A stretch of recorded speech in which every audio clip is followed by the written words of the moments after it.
One. From the news capital of the world, you've landed on the Daily Objective from the Ayn Rand Center UK. I'm Jonathan Hoenig from capitalismpig.com, and we're here because of you, your support, your contributions, your super chats day after day after day. We bring you really what has been described as the largest series of content based on Ayn Rand's objectivism, inspired by Ayn Rand's objectivism in history, a daily network, if you will, of original programming, including the Daily Objective, lectures from Harry Binswanger, Don Watkins, James Valiant, really experts in the field, and more in-person events now, the post-COVID era, including a new weekly, bi-monthly meetup in Edinburgh, Scotland, which I'm told is in Europe. So you're gonna wanna put that on your calendar, be part of what we're doing online and in person, all throughout Europe and all throughout the US as well. So you've landed in the right place, and we've got a great show for you today, but we can only be here because of your continued contribution. So if you like what I'm presenting for you today, hit me up in the super chat and know that even if it's a couple of pounds, it really helps us out here. And we've got, we don't want to waste your time, so we'll get right to it. We've got a great presentation for you here today. Now, I always want to stress that this is not objectivism. We are all students of objectivism. So, we're learning together, and we're hopefully applying Ms. Rand's ideas, Dr. Peikoff's ideas, to our own life to learn more about the world, learn more about ourselves, and live a better life. So I want to wish everyone, more than anything, a happy Halloween. I assume they have Halloween in jolly old England, also known as the UK. I hope so, because it's a really fun holiday, which I'm sure you're pretty familiar with. You know what happens on Halloween. We dress up, we decorate things with all spooky, monsters and grave sites and skeletons. We put on a scary clown outfit.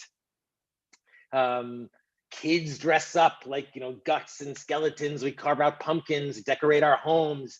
I, as a kid, was even scared by the Michael Jackson Thriller video. If you remember, that was kind of ghoulish. But, Halloween's become such a big part of the world. And, I've even gotten into it. And thank you to Bonnie. Thank you to Equal Reality. There's subscribers on our YouTube channel. You can do that as well. It's only like £5 a month. Take this opportunity now to do that and support what we're doing. I am so pro Halloween. I have to even say, although I've really never gone for the ghoulish stuff, that's kind of what's nice about it. Here's me circa 1983, dressed up like Darth Vader with my brother, dressed up like Darth Vader from Star Wars. That's me on the left. And a few years later, I don't know, was I circus? Could have been a circus performer. All I know is that it's the last time you're ever going to see me in those types of bottoms, or tops for that matter. Dr. Leonard Peikoff was actually asked about not Halloween in particular, but about horror. This idea of horror, what's scary. On one of his wonderful podcasts now from 12 years ago, he was asked, is it wrong to enjoy horror films? Didn't Ayn Rand denounce horror movies? Dr. Peikoff's answer was that if you take, I'm cutting it, obviously, I'm excerpting it. If you take horror movies as a fun house, then I don't see any problem at all. When I was young, I disliked the city I lived and the people I saw. I used to enjoy horror films because when Frankenstein chased Abbott and Costello, it was different. It was not like my aunts or uncles. Frankenstein was much more interesting. Thank you, Jean Ventura, for your generous Canadian contribution. Super appreciative. So thank you so much for being part of what we're doing here. You're part of the philosophy posse. So you run with the big guys, Don Watkins, James Valiant, Harry Binswanger, the real experts. Thank you for being part of what we're doing. So this is what Dr. Peikoff said, nothing wrong with horror movies. He also said that they were a lot more violent and gory now, and I think that's pretty true. Here's one, even from the 1970s, Halloween, that's been a big franchise. Marilyn asks, what's my costume this year? It's not circus performer with the tights on, I'll promise you that. And thank you, Marilyn. Such a great part of what we're doing here. I was loved getting that picture with you, loved meeting you. Hope we can, meet again at a future OCON or future Ayn Rand Center UK event. So, this is pretty de rigueur now, a scary kind of movie like that. Even some of the newer ones are things like Blair Witch Project. Again, there's like, oh, scary witch out there. And I think Dr. Peikoff is right. It's a fun house. we know that goblins and monsters don't exist. We know that this is just a fun, scary funhouse.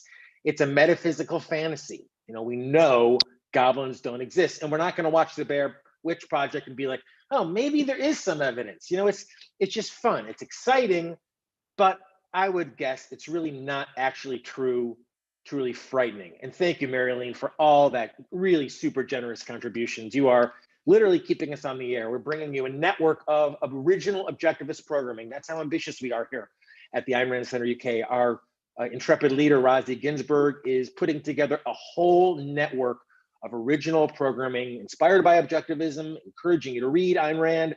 We're only doing it $5 at a time. So thank you so much, Marilyn. So it's exciting, but it's really not truly frightening. We know that these horror movies are not real. And although I know they're scary at the time, I think that they're ultimately not really scary, really frightening, really horrifying. So what is? What is? Here's the tease, right? So what is? And I'm going to make you wait for it.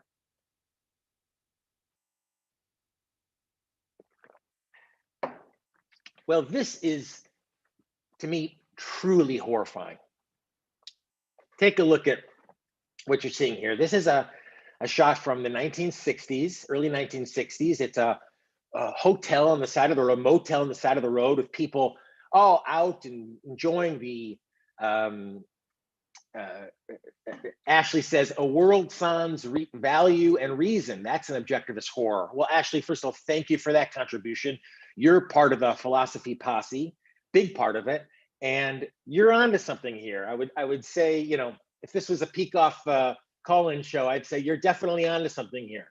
Because look at this scene, this beautiful scene of, people out in the sun, enjoying and relaxing. This was in the 1960s. Look at this today. Now, if you're like me, there's something about that is so straight up distressing. And if you're listening on our audio programs, you're seeing the whole area, which was a beautiful pool scene, completely covered over with grass. The rooms, look at that, the nice little homes or little huts and stuff, the hotel rooms are all turned into these decrepit, empty shanties. It's so depressing. It's so ugly. Now, it's so distressing. It's scary.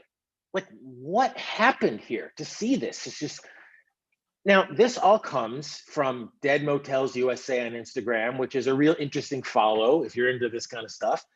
But I think people kind of like it for the gawker element of it, but think about it philosophically and look at some of these images. Here's a bandstand again. This looks like more probably the late 1950s.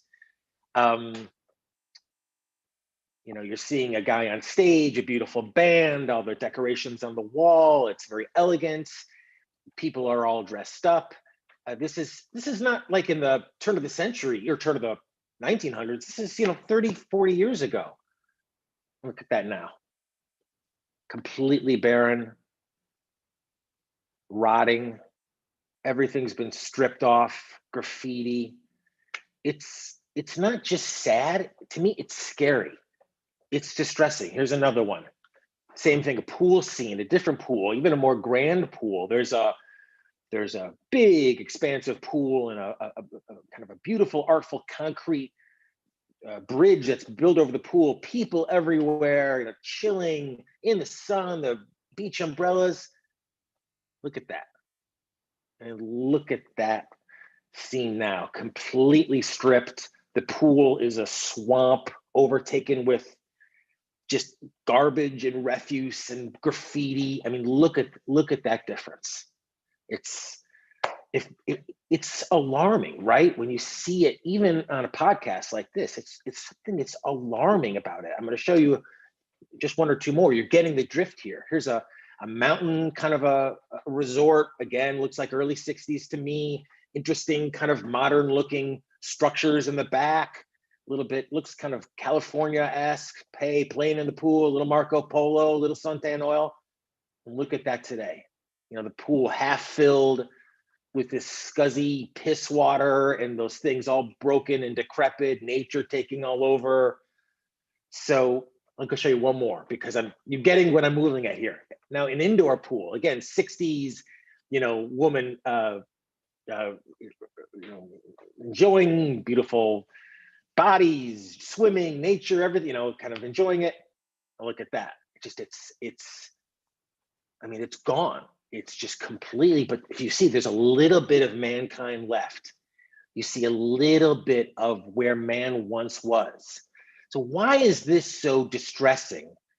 Whereas the horror movies ultimately are not. Why is this really scary? Well, for one thing, it's real. This is real. This is real. This exists. This is not just goblins. And of course, when we see these factors, and Christopher, you're right, there could be some context here, but what happened? We can't help but be alarmed and thinking, what happened to all that life? What happened to man? Maybe they knocked down the hotel and put up a concert, something, but what happened to all that life? What happened to that? And the fact that you're seeing a return to nature in all of this, I think is, to me, the most distressing. I mean, you're seeing nature come into where once was a civilized place, which was people were dining and swimming and enjoying, in civilization. You're seeing nature again return it. And where once you could see there was tremendous amount of human joy, families and people chilling and people flirting and just now empty now. There's nothing to hear. It's just lonely, empty, isolated, dead. And I think what makes it, to me, even especially distressing is that this wasn't a metaphysical given. This isn't like, we don't feel a sense of fear when a hurricane hits. Now we might fear being in its path. We might fear what it might do to property or people's lives, but the act itself, we take it as a metaphysical given. But something happened here that happened to man that nature is just taking it over.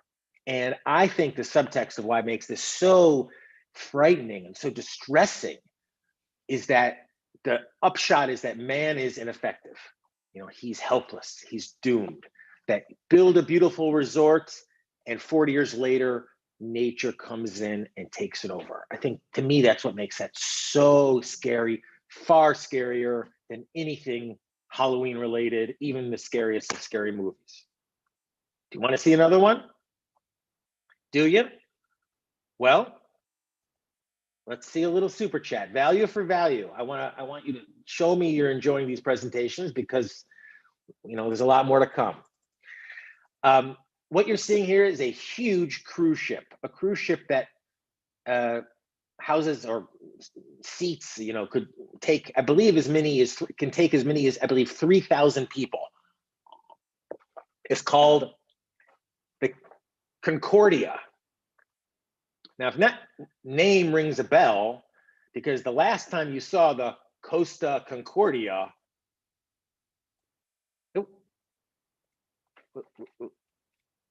it looked like this. This is what befell the coastal Concordia. And I would posit that these images, which we're going to see, you understand now if you're listening, the Concordia, which is a huge cruise ship, bigger than the Titanic, is literally on its side, capsized, half filled up with water, a complete corpse in the middle of the sea, just immobile, filled up with water. And if you don't know the story, it's going on now. Thank you again, Marilyn. Thank you, Marilyn. Again, Marilyn I don't know, she's driving but Guy Fieri had Flavor Time. We've got the Philosophy Posse, which I think is a lot more interesting. This was the ship from now 10 years ago, struck a rock. Yes, there's a lot of confusion about whether the captain left early, etc. That's not of interest to me. And look, the fact that people died is horrific. That's also horrific. I'm putting that aside for a moment. I'm talking about the big picture philosophical scariness of images like this. I mean, you're seeing the front view of this boat, huge ship, completely half submerged in the most unusual and of distressing way. the lifeboats, the life things on the side, just dangling off, the communications thing, all, you know, it's really distressing. I mean, this is a beautiful, huge cruise ship full of people's stuff, people's, you know, technology, their systems, HVAC. I mean, think about all the moving parts in a cruise ship. And this is what befell this. Now, if this isn't distressing, I mean, it's almost, you can't believe it when you see this. This is the kind of a close-up of the deck where it looks like a toy. It looks like a toy that's just been overturned. This is an enormous cruise ship that capsized. And there's something about these scenes that, even beyond obviously the loss of life, the thought of people having to try to escape this, seeing this invention of man, this amazing creation that could, you know, previously go anywhere on Earth and travel around and house all these people and have just amazing parties and dining. And I mean, this cruise ships are really kind of amazing factors, or, you know, entities that are really amazing. Seeing it just immobile, lifeless, completely drifting, filled up with water, ruined. Here we see the birds flapping all around, you know, scavenging already, I'm sure. I mean, it's so uniquely distressing to me. And I think if you are interested in objectivist principles, I think you kind of understand why. I mean, for one thing, just the sense of the production lost, the values lost, values to a lot of people. And think about the size and scale of this. This ship was bigger than the Titanic. You know, bigger than the Titanic, completely just, I mean, this is like Titanic 2. And all the effort that went into and building a cruise ship, again, all the systems and wiring and that goes into making it lovely and nice, just all those, and all the memories people had on it and the experiences people had, it's just ruined, it's just completely submerged. And again, this idea of, look, you see nature overtaking the ship.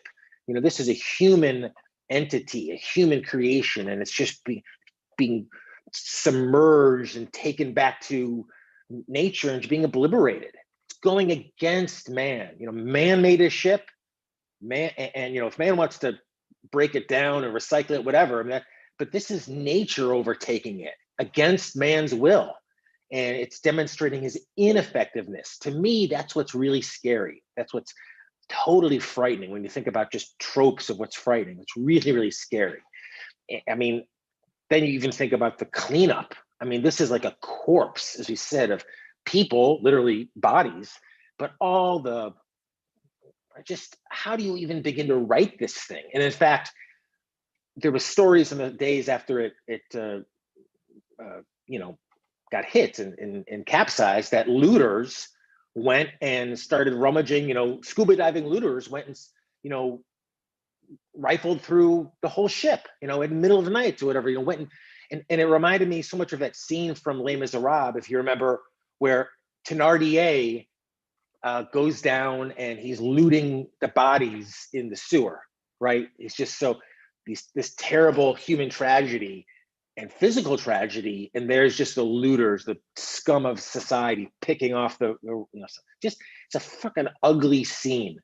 And looking at that and thinking, you know, where there was once so much human fun and human enjoyment is now just, it's scary. To me, it's really, really scary. I'm going to give you one more. And it's not because of all this generous super chat support, because I'm not seeing much. So I hope you're saving it up for the end. I'm going to give you one more. Now that looks pretty nice, right? You see a nice, beautiful river, a little building down there. This looks pretty good. Okay, no problem so far. Well, again, that's the tease.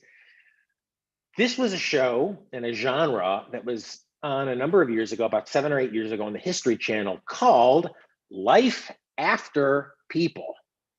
The series, they did a series of these. It went on for years. The better the CGI got, the more episodes of this thing they ordered. And thank you, Bonnie. Well, she says we're exposing the motivation of the anti-individualism element. There's a lot to this, but it's friggin' scary. And this to me was the worst of the worst. They did a whole series on the premise is very simple. What happens if just mankind evaporates? If all of a sudden there's no people left on Earth? And so you see image after image in this show and description after description of just nature overtaking all of mankind's creation. And there we see the White House as the Capitol, completely in ruins, not by a bomb or something like that, but just by nature. You know, this is hundreds of years after mankind, all the buildings starting to fall down. I mean, to me, that is really scary. That gets my heart pumping much more than like a scary monster or something like this. I mean, this is not real, but it's really real enough. Here's a shot of like just a street, you know, and you're seeing the concrete sinking and the cars all overrun and trees growing out of buildings, and just it's frightening. It's super, super frightening. Not interesting to me at all. I don't think there's anything scientific about this, that we're learning anything. You know, it's nihilism. To me, it's nihilistic. You know, here's the inside of a mall. I mean, this is History Channel had a payday with this. Obviously, they loved it. You know, the mall where there was once stores and people hanging and chilling and flirting. Now it's like empty, overgrown with vines, nature just creeping in, destroying the whole thing. Again, so this is life after people. And to me, if you want to talk about fear on Halloween, look, you can't really come dressed as an episode of Life of People, but think about the difference between fun for the fun house, like Dr. Peikoff talked about, and what is really scary, which is this. What's scary is the thought of the malevolence of man, the inefficiency of man, the hopelessness of man. That's what's scary. Pure evil, Marilyn, absolutely. I mean, but you know, they love it. They love seeing this. Oh, there's the Statue of Liberty dying, just completely rotting away. It's horrible. And here, for those of you, our extensive UK viewership, I mean, this is what they anticipate. You know, there's the Eiffel Tower, you know, so weak, and you know, of course, it's not being maintained, so it just topples over, and all the grass coming over.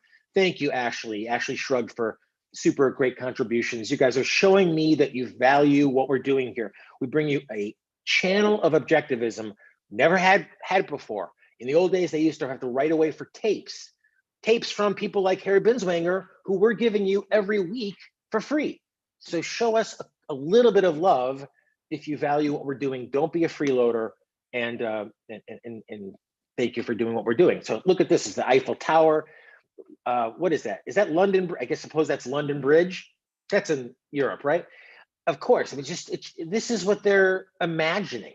And here's the Gherkin, you know, which I love that building, all overrun, vines growing through it, the windows. So it's like a snuff film. If you know what a snuff film, it's like watching a death over and over and over again. And the death they're portraying is the death of man, and the death with man's civilization, reason, advancement, productivity. And you're seeing the world go back to a complete state of nature, and it's terrible. It's absolutely terrible. And this is what the Green Movement wants. This is their goal. Enric says, all the roller rinks filled with kids having fun, all the drive-in theaters with teens necking shut. Yes, yeah, I mean, that's a great point, and thank you for your ongoing contribution. Enric is part of the philosophy posse, and yeah, I mean, that's all gone, especially when mankind is gone. The roller rink just eventually just collapses on itself, and you know, the Green Movement's goal is zero human footprint. And as we talk about, the only way to do that is, and they love this show. This is, you know, we get the shows we deserve. We get the president we deserve based on the culture we have. And the culture now celebrates nature. It demonizes man's use of it. So this is the fantasy, not, you know, in the old days, it was like a fantasy of the future, new technologies, you know, the phone that could talk to you. Who was that? Maxwell Smart or not? Now it's just, oh, I hope one day man just disappears. Hurrah! Hurrah! Nature takes over.